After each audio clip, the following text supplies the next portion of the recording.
Hello everyone, welcome you all in the very first lecture of BMBR. ये हमारा BMBR 1992 है। BMBR मतलब Bihar motor vehicle rules, जो basically किसी भी व्हीकल पे अप्लाई होता है, जो भी व्हीकल बिहार में रन कर रही है।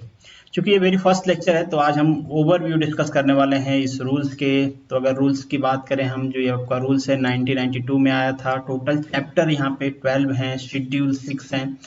चैप्टर में आपके रूल्स मेंशन है, शेड्यूल में आपके फॉर्म, कुछ कोड ऑफ कंडक्ट मेंशन है, कुछ आपके साइंस से रिलेटेड, रोड साइंस से रिलेटेड चीजें मेंशन है। तो हम शेड्यूल को भी डिस्कस करेंगे और चैप्टर वाइज आपके बीएमबीआर को भी यहाँ पे डिस्कस करने वाले हैं। ये हमारा फर्स्ट लेक्चर है, तो फर्स्ट लेक्चर में हम आपका जो प्रिलिमिनरी चैप्टर होता है, कोई भी जब एक्ट या रूल आप पढ़ते हो तो उसमें एक प्रिलिमिनरी चैप्टर होता है। बेसिकली जो प्रिलिमिनरी चैप्टर होता है उसमें वो डिफिनीशन मेंशन किया गया होता है, ताकि जो हमारा रूल्स है या फिर एक्ट है जिसको भी आप पढ़ रहे हो, उसमें जो वर्ड्स या स्पेसिफिक वर्ड्स यूज किए गए हैं उनकी मीनिंग्स क्या है। क्योंकि लॉ की लैंग्वेज होती है तो आप कोई अलग मीनिंग ना निकालो, इसलिए वो पहले से डिफाइंड होते हैं।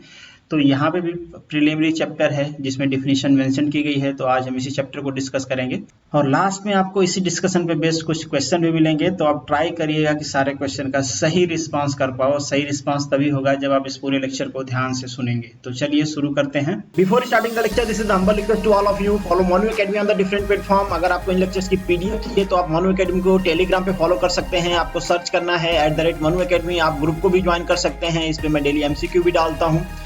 आप मोनू एकेडमी को इंस्टाग्राम और फेसबुक पे भी फॉलो कर सकते हैं। अगर आप मुझसे पर्सनली जुड़ना चाहते हैं तो आप मेरे ट्विटर और इंस्टाग्राम के आईडी को फॉलो कर सकते हैं। आप ट्विटर पे हो तो आपको सर्च करना है @मानधाता07 और सेम आईडी आपको सर्च करना है इंस्टाग्राम पे।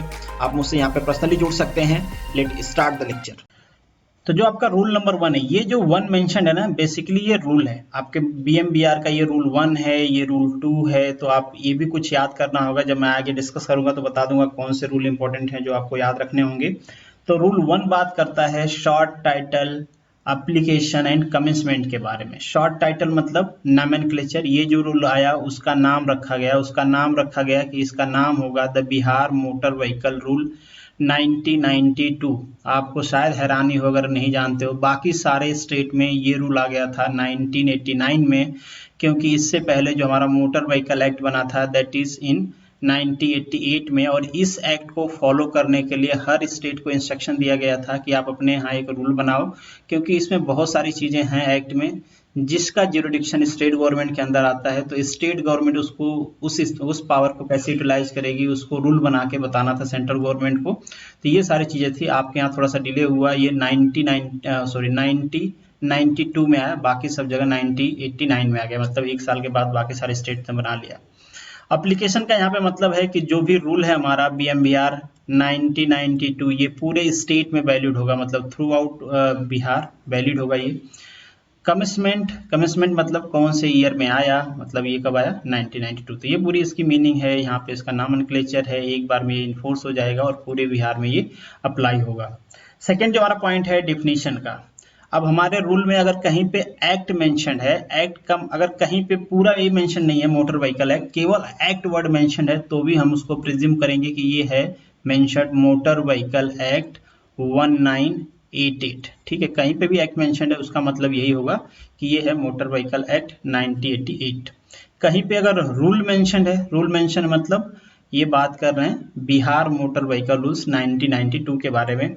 कहीं पे अगर सेक्शन मेंशन्ड है, सेक्शन किस में आता है, एक्ट में आता है, और हमारा एक्ट क्या है 1988 है। तो आप ध्यान से समझ लो, अगर कहीं पे रूल मेंशन्ड है तो वहां पे हम बीएमबीआर को कंसीडर करेंगे। कहीं पे सेक्शन मेंशन्ड है तो वहां पे हम 1988 को कंसीडर करेंगे। आगे आप रूल्स जब पढ़ोगे तो वहां पे बहुत सारे जगह एक्ट मेंशन होगा, according to this act section, ये सारी चीजें मेंशन होगी, अकॉर्डिंग टू दिस सेक्शन, ये सारी चीजें मेंशन होगी। तो जहां पे भी सेक्शन मेंशन है you have to consider motor vehicle act 1988, क्योंकि इसी में सेक्शन दिया गया है। अब यहाँ पे जो, जैसे कि मैंने आपको बताया कि यहाँ पे पॉइंट 1-2 होता है ना, ये रूल होता है। उसी तरीके से मोटर व्हीकल एक्ट में जाओगे तो इसी तरीके से पॉइंट 1-2 लिखा रहता है, तो उसे हम सेक्शन कहते हैं। बहुत सारे लोगों को इसमें भी कंफ्यूजन होता है, वो सेक्शन और रूल को डिफरेंशिएट नहीं कर पाते हैं। तो जो भी बीएमबीआर में मेंशन होगा वो रूल होगा, जो भी मोटर व्हीकल एक्ट में मेंशन होगा उसे हम सेक्शन कहेंगे। तो आप ध्यान रखना इस बात को, बहुत क्रिटिकल है, कंफ्यूज नहीं होना। नेक्स्ट जो आपका पॉइंट है पैसेंजर, किसे कहेंगे, किसी भी पब्लिक ट्रांसपोर्ट में, पब्लिक ट्रांसपोर्ट इसे ट्रांसपोर्ट भी कह सकते हो। ट्रांसपोर्ट व्हीकल मतलब होती हैं पब्लिक के लिए जो यूज की जाती हैं, जो भाड़े पे यूज की जाती हैं, उसे हम ट्रांसपोर्ट व्हीकल भी कहते हैं। तो कोई भी transport vehicle, public service vehicle, उसमें जितने लोग ट्रेवल कर रहे हैं सारे पैसेंजर में कंसीडर किए जाएंगे, एक्सेप्ट देन द उस व्हीकल का ड्राइवर, उस व्हीकल का कंडक्टर, या उस व्हीकल में कोई अटेंडेंट है। जैसे कि बहुत सारे व्हीकल होते हैं जिनमें अटेंडेंट भी होते हैं, अटेंडेंट रख सकते हैं, इसके लिए सेपरेट रूल है। तो उन सब लोगों को छोड़ के, मतलब जो भी ऑफिशियल वहाँ पे अटेंडेंट हैं, कंडक्टर हैं, ड्राइवर हैं, उनको छोड़ के बाकी जितने लोग वहाँ पे ट्रेवल कर रहे होंगे सबको एज ए पैसेंजर ट्रीट किया जाएगा। अब सोच रहे होगे पैसेंजर को इतना डिफाइन करने की क्या जरूरत है। देखिए बहुत सारी चीजें होती हैं। आगे सपोज करिए एक व्हीकल का एक्सीडेंट हो गया, अब पैसेंजर का सेपरेट बीमा होता है, मतलब उनको इंश्योरेंस कंपनी सेपरेटली पे करती है, ड्राइवर कंडक्टर को सेपरेटली पे करती है। तो वहाँ पे कॉन्फ्लिक्ट ना आए ऐसे कोई चीज़ों में कि किसको आप ड्राइवर कंसीडर करोगे, किसको कंडक्टर, किसको पैसेंजर, इसलिए ऑलरेडी मेंशन किया गया है। फॉर्म मतलब आपके रूल रेगुलेशन के लिए, जैसे जो भी फॉर्म शेड्यूल में आपके मेंशन है वो सारे क्या है, फॉर्म है बेसिकली। जैसे आपको ड्राइविंग लाइसेंस के लिए कौन सा फॉर्म भरना है, परमिट के लिए कौन सा भरना है, व्हीकल के रजिस्ट्रेशन के लिए, ट्रांसफर के लिए, ये सारे फॉर्म मेंशन है आपके शेड्यूल में, फोर्थ शेड्यूल में, तो उसे हम कहेंगे फॉर्म। नेक्स्ट जो पॉइंट है, डिस्ट्रिक्ट ट्रांसपोर्ट ऑफिसर। जितने भी ऑफिसर्स होते हैं उनके अपॉइंटमेंट की रिस्पॉन्सिबिलिटी होती है स्टेट गवर्नमेंट की। तो स्टेट गवर्नमेंट, उनका फंक्शन, उनका ज्यूरिडिक्शन, सारा कुछ कौन डिसाइड करती है, स्टेट गवर्नमेंट डिसाइड करती है। आपने मोटर व्हीकल एक्ट शायद पढ़ा होगा, तो वहाँ पे मेंशन है हर किसी का अपना अपना ज्यूरिडिक्शन होता है अलग अलग फील्ड में। कुछ जगह पे सेंट्रल गवर्नमेंट रूल बनाती है, कुछ जगह पे स्टेट गवर्नमेंट रूल बनाती है। तो ऑफिसर्स के क्वालिफिकेशन से रिलेटेड जो बेसिक रूल्स रेगुलेशंस होते हैं वो सेंट्रल गवर्नमेंट कहती है कि आप किसको हायर कर सकते हो। इसके बाद उनका ज्यूरिडिक्शन क्या होगा, उनका फंक्शन क्या होगा, ये सारी चीजें डिसाइड करती है हमारी स्टेट गवर्नमेंट। इसीलिए बहुत बार आपने देखा होगा कि अलग अलग स्टेट में जो पोस्ट होती है वो डिफर करती है, ठीक है, उनका नाम भी डिफर करता है। सपोज यहाँ पे ट्रांसपोर्ट डायरेक्टर नाम है बिहार में, तो वहीं पे रीजनल ट्रांसपोर्ट अथॉरिटी किसी का नाम होगा, किसी का ARTO नाम होगा किसी और स्टेट में। तो इस तरीके से चूंकि ये स्टेट गवर्नमेंट के ज्यूरिडिक्शन में होता है तो लोग अपने हिसाब से उसको डिसाइड करते हैं। तो यहाँ पे है डिस्ट्रिक्ट ट्रांसपोर्ट ऑफिसर, मतलब वो ऑफिसर जो एक डिस्ट्रिक्ट में ये सारी चीजें हैंडल करेगा, बेसिकली मोटर व्हीकल से रिलेटेड, उसके एक्ट से रिलेटेड, उसके रूल से रिलेटेड उसका जो रेगुलेशन है उसको फॉलो अप लेने के लिए। और बेसिकली आपके यहाँ टोटल 38 कितने डिस्ट्रिक्ट हैं, 38। तो 38 डायरेक्टर ऑफ ट्रांसपोर्ट होते हैं बिहार में। आपके अगर वेबसाइट को बिलीव किया जाए, जो आपके वेबसाइट पे मेंशन है, टोटल कितने हैं, 38 डायरेक्टर ऑफ ट्रांसपोर्ट हैं, जो बेसिकली हर डिस्ट्रिक्ट में एक है। नेक्स्ट जो आपका पॉइंट है, मोटर व्हीकल इंस्पेक्टर और इंस्पेक्टर ऑफ मोटर व्हीकल। अब जिस पोस्ट के लिए आप अप्लाई कर रहे हो इसका भी फंक्शन फिक्स होता है। स्टेट गवर्नमेंट डिसाइड करती है कि जो मोटर व्हीकल इंस्पेक्टर होगा, या फिर यहाँ पे असिस्टेंट मोटर व्हीकल इंस्पेक्टर को भी इंक्लूड किया गया है, इसको भी सेम फंक्शनलिटी दी जाएगी एज मोटर व्हीकल इंस्पेक्टर, जैसा कि यहाँ पे मेंशन है। इन दोनों को मोटर व्हीकल इंस्पेक्टर कंसीडर किया जाता है। इनका फंक्शन जो हमारी स्टेट गवर्नमेंट डिसाइड करती है उसको ये परफॉर्म करवाते हैं। तो बेसिकली ये भी एक डिजिग्नेटेड पोस्ट है, इनका एक ज्यूरिडिक्शन होता है, एक फंक्शन होता है, वो सारी चीजें परफॉर्म करनी होती हैं।